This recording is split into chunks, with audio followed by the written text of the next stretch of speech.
Welcome to Growth Curious. I'm Jessica Johnson. And I'm Brittany Mosley. And today we're getting honest about something every sales team feels but few leaders address: the gap between sales tools and actual sales performance.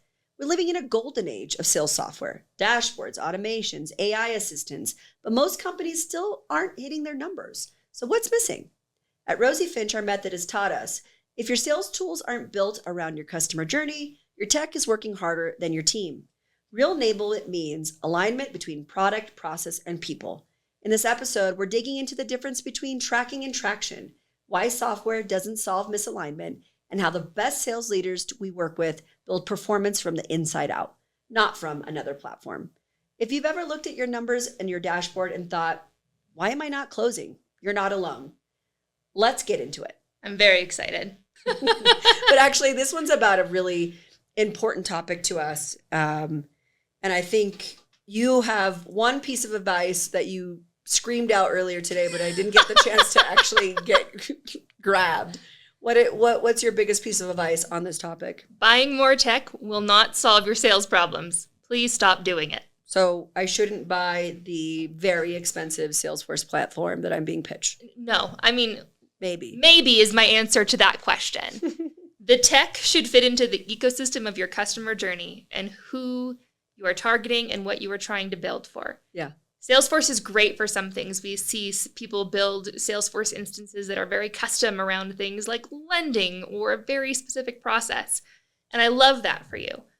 But it also needs to be equally as thought about in an organization as basically like the heart of the entire customer acquisition and retention journey. Yeah. And if your entire ecosystem, your entire company is not using it properly, you've wasted a ton of money and you are not optimizing that investment for the best CAC possible. I think the craziest thing that we see is you bought the Ferrari and then you're looking around, businesses are looking around going like, well, why isn't anybody driving our car? It's like, well, nobody was trained to drive that type of vehicle. Yeah. And I think, getting the entry level Honda Civic is not going to necessarily be, prepare you to have something that's that fast and that, Yeah. And I think look, there's a lot of issues that I have with sales tech, and poor Jess has to listen to me talk about it all day. But inherently, it's the exact same philosophy that we use when we talk about marketing and customer acquisition. It has to act as the central organism for your customer and your lead data. And that does not just include sales. That doesn't just include enablement. That doesn't just include marketing. That's everything that works together. And when you are buying and designing an ecosystem, it has to be designed with your business specifically in mind. And I think that's, step number one in terms of any new startup that's coming. They buy the tech. They try to buy the most expensive tech so it sounds sexy that they have Salesforce or HubSpot or whatever. But at the end of the day, nobody there has sat back and said, what is the journey that I am trying to take my customers on? What data do I need from that? And what experience do they need to have out of this technology? Mm-hmm. And so what we end up seeing is people buying a faulty system or building a system incorrectly, and then just bandaging little texts, little workarounds on top of things until you have a system that nobody can trust the data, nobody can use it seamlessly. And this, your company is going to evolve, but this can be avoided by just being thoughtful about the actual design of that ecosystem before you put it into the work. And that's what I was going to ask you. So it's very easy for us to sit here and say, no, don't buy it, don't do it. But in reality, you need it. So I think we're huge proponents of automation. It's a big part of what we talk about with all of the folks that we work with. And I think one thing to ask you is, how do you do it properly? You start from, what do I want that experience to be, both internally and externally? And what is the role of every person who's going to interface with this? And I think the thing that a lot of folks miss is that you have to do it together. It is not just owned by sales. It is not just owned by marketing. It really takes that collaboration to say, marketing, what do you need? Okay, you need to have 5 different lead statuses and need to know whether someone closes a contract. Great. Sales, what do you need? You need to, have opportunities built, and you need to be able to project, your pipeline and what's coming through. You need to be able to escalate for closed loss reasons if you can't see them. But all of these have to be built together in that ecosystem. Otherwise, you start to play tug of war with your other departments about who is right within the data. And it's that kind of synergy we don't see a lot. People just buy it and plug it in and say, run emails marketing and put leads in sales. And yes, but at the end of the day, you're not getting clean data from day one that you need.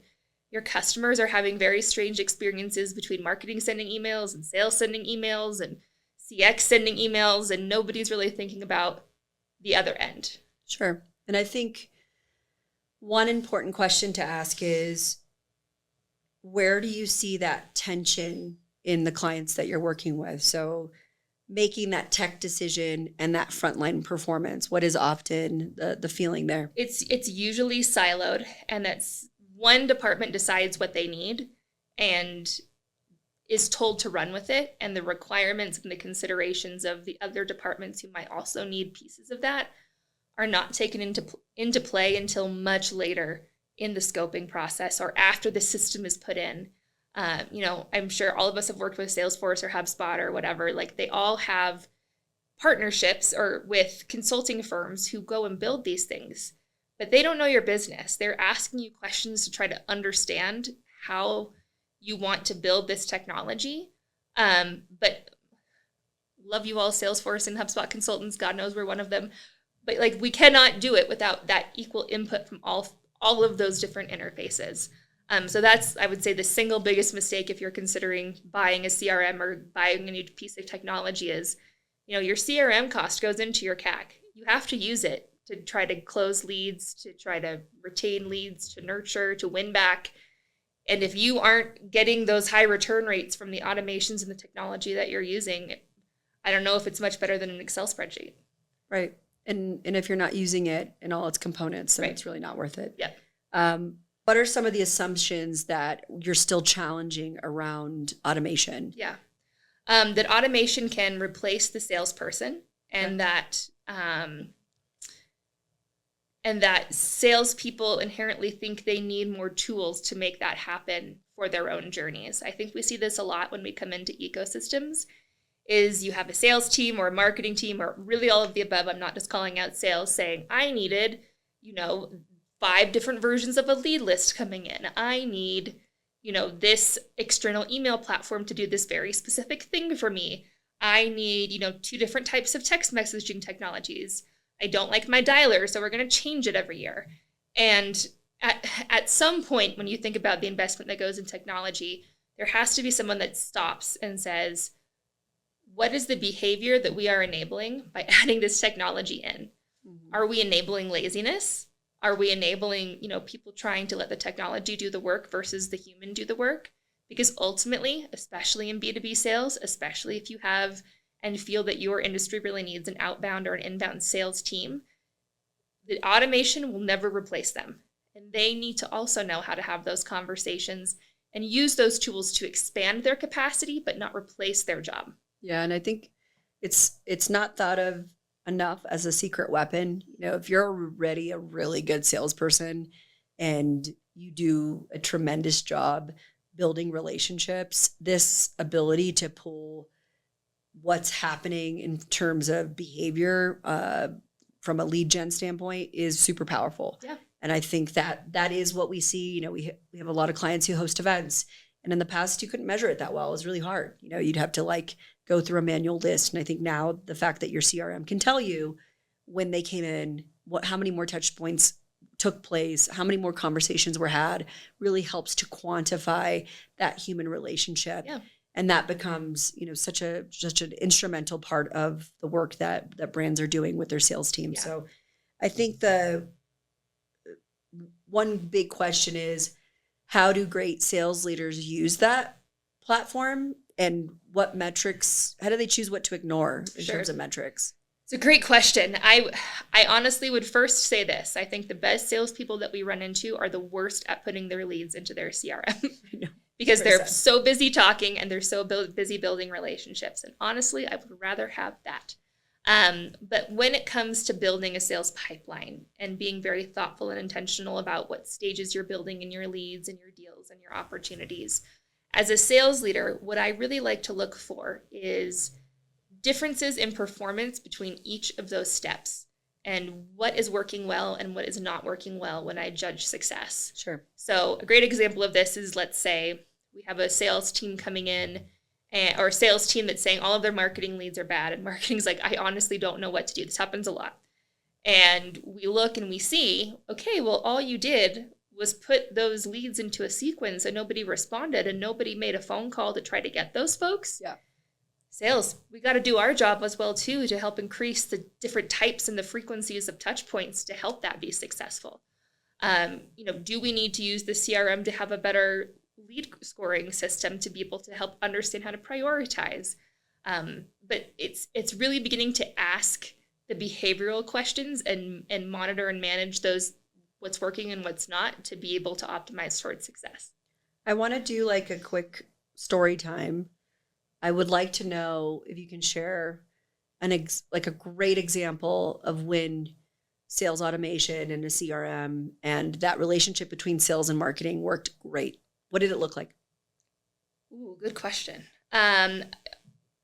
Honestly, they were all under one bucket, which was growth. And you had leadership members who were part of, we had a sales lead, we had a marketing lead, that they all reported to the same person. And that person really said, our outcome is X. Our outcome is we are all together trying to drive this number of customers at this CAC at this time. And all of your costs together count as a part of that CAC. Mm-hmm. Your commission counts as part of that CAC. Your salary counts as part of that CAC. That agency, those tools count as a part of that CAC. And when everyone really wrapped their head around ownership of those numbers and that final goal, it was much easier to have really regular conversations to say, hey, marketing, I have, done 20 touch points for every single lead that you've come in. I'm trying my butt off. Can we get some more volume? Yep.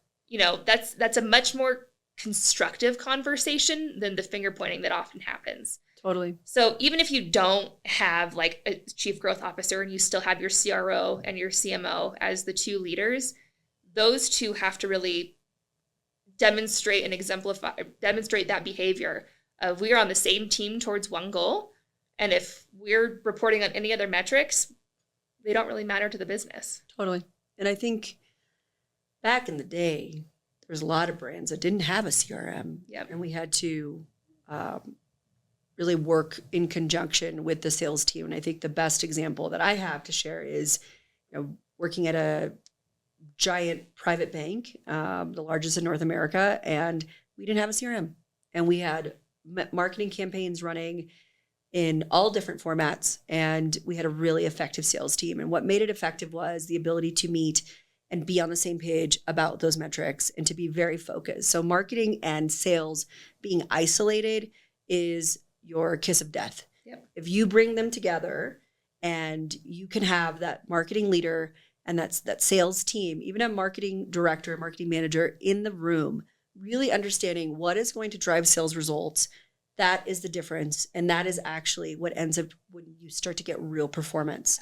Being able to say, hey, I'm about to turn on a new campaign and it's going to get wild. Let me know if I should, toggle back and forth. Mm-hmm. And if you don't have a CRM or you don't have a tool to do that, it's super effective to be able to actually have that human conversation. Mm-hmm. And, I've had many a phone call of like, turn it down. It's a lot. Or, what happens if we turn it up? Yeah. What do we do? How many more people do we need in our test or our pilot? Yeah. So really, really effective to have that bridge between both teams. And I think whether you have the technology or not. I completely agree. And I think that's something that we try to implement with all of our clients as well, too. Between former clients like Innovation Refunds, that entire executive team got together every week. And there was no finger pointing. It was part of the rules of the game. Like, there is no finger pointing. We are not going to get mad at each other. Each person owns this step of the funnel. You're going to give that what happened, why it happened, and what we're doing about it. And then the team is allowed to come back and say, have you tried this? Have you tried that? But it was all very intentional to be a very constructive and collaborative conversation. And I would say that's one thing of many that they did incredibly well, was create that synergy from the top down at that org. Sure. And I think along those lines, one of the things that I want to know more about is, so how do you know when you're looking at, a company's sales tools, if they're doing more tracking versus enabling? Like, how do you know it's actually being used to generate performance? Great question. So I think when we walk into organizations and we see more tech than we do performance, it is a couple of like red flags come up, I think, instantly. We have conflicting workflows and sequences. We run into this a couple times where things just stop working because sales or marketing tried to put a sequence in place or a workflow in place, and it contradicted with something that somebody else built for a different department, and all of a sudden the entire thing fell apart. And they would come to us and say, well, can you fix it? And I would say, you might need to restart, because it's that big of a mess right now that you can't trust anything, and you need to centralize and own this. So I would say that's number one. I would say number two, sales teams that are too big and don't have enough leads that are coming in at the same time too. I think that's over-reliance on technology and an over-reliance on marketing to try to meet a demand that's not there. And that's also a big red flag for us as well. You're spending too much. You're burning too much on CAC when you have too many people and not enough for them to do. And now if all they're doing there is sitting there and complaining, I don't have enough leads, then something about that has to change. You either have to move a bunch of them to an outbound motion and start putting that in place with actual humans doing actual work, not just, putting more automations in place. Or you need to really think about the size of that sales team and say, how do we maximize the resources that we have? Those are two really, really big ones. I think the third one is when we come in and we see that they have multiple technologies for the same use plugged into their CRM. We have, I don't want to call any of them out, but let's say like we have Chili Piper plus HubSpot plus this plus that. And they're all meant to do slightly different things because we think that's going to help improve our capacity and replace a person's actual job. Maybe we don't put this in, but salespeople are inherently lazy. So Cut that part. they have to be psychologically motivated though. Like sales is such a unique personality who wants that friction between performance and success. And they have to be motivated to do something to get that result. And if you've just over-enabled them to do nothing, your salespeople aren't going to know how to close your deals. Right. And I think that kind of behavioral piece actually goes back to a larger conversation, which is the compensation conversation. Mm-hmm. And I think, really, really good sales teams are highly motivated by compensation and also are usually exceptional because they're inherently really good at that too. Yeah. So I do think not necessarily that, everybody's just sitting waiting for a lead, but in some cases when your team isn't hungry enough, it's pretty hard to motivate further. How did you do that when you started your new product? Oh, man. We had to create a full separate comp plan for our product, and we had a very set group of people who were going to sell it. And then we actually expanded that in our case, we were working for a very large bank. Everybody had the same compensation structure. And it actually meant if you were in HR and you actually sold, one of these new loans that we were doing, like you also got compensated for it. So it created this buzz and this energy around, we're all in this together. We're all focused on growth. We're all interested in not only the motivation that we get, but we want to be the fifth person to sell, and the sixth and the seventh and the eighth. And that's really how we got our traction. I mean, we went from 0 to 10,000 booked loans in the course of 5 or 6 months. It was tremendous. We had the support of a digital team, obviously helping us. And that's how Brittany and I met. But it was also experimental. And so I think another important part that we're not talking about that we will talk about now is the UX of your funnel. So it's great to have the tools to start to create the automation. But if you don't have a very clean funnel to gather the information, if your form sucks, which it often does, and it's not being not capturing the right things, and it's actually deterring someone from actually being, a part of your funnel, then it doesn't matter what tech you have or what list you've acquired. It's not going to make a difference. So yeah. I do think that that's kind of the the main thing that we learned is we were tweaking UX probably on a weekly basis and making experiments as a result of Yeah, that. I think that's exactly right, especially when you're in a major growth phase. Like the funnel you set that first day is not going to be the funnel that's the same in 30 days, 60 days, 90 days. You're going to discover the form's too long. You're going to discover, depending on your product, people are going to get confused, especially in financial services when you start asking really potentially invasive questions. People tend to get turned off by that. So how do we get somebody in? Exactly. So how do we constantly evaluate the psychological response of our prospects, and lean and motivate our sales folks and our marketing folks to go in and really recapture them? Is that a messaging change? Is that a phone call? Is it, ask for less and have an appointment? There's lots of different ways that you can play with that funnel.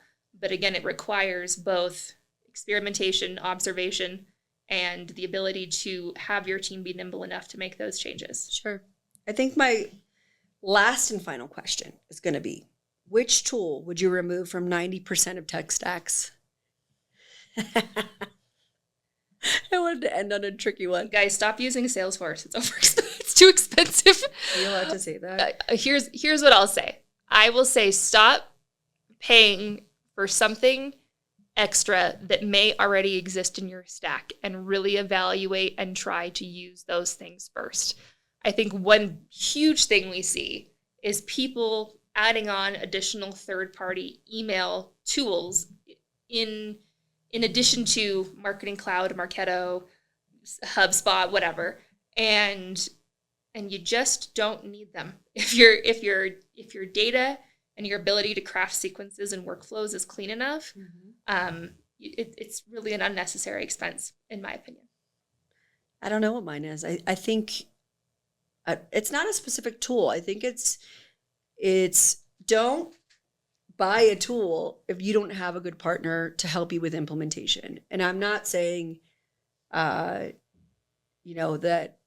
every partner is not as informed, but I think each partner is going to do a few things when you're getting a new piece of technology. You're going to, number one, use a really good roadmap. And typically we're using Miro. We have some form of workflow that we're going to demonstrate. We're going to meet with lots of different people on the team.